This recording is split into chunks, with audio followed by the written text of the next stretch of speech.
Nadie sabe que hay una manera fácil y natural para dejar de roncar. Pruebe esta receta. En este artículo vamos a presentar el mejor remedio casero para los ronquidos. Esta es una manera muy simple para prevenir y detener este mal hábito. Es muy simple, todo lo que tiene que hacer es hacer esta bebida hecha en casa y beber antes de ir a dormir cada noche.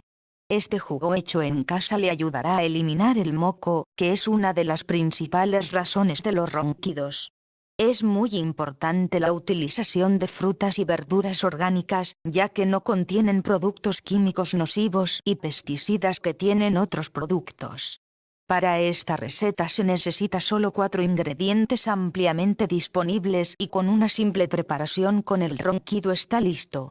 Ingredientes: medio taza de agua, un cuarto de limón, un trozo de jengibre, 2 zanahorias, 2 manzanas. Preparación: todo lo que necesita es poner todos los ingredientes en una licuadora y mezcle hasta obtener una mezcla agradable y homogénea.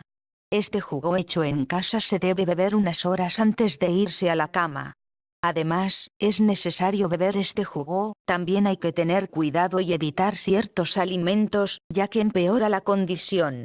Se trata de alimentos y bebidas que usted debe evitar. No coma alimentos que es difícil de digerir. Evitar el consumo de alimentos procesados y bebidas. No beber demasiado alcohol. Deben evitar los alimentos fritos. Evitar comer demasiado chocolate. Realmente esperamos que encuentre útil este artículo y no se olvide de compartirlo con sus amigos y familia.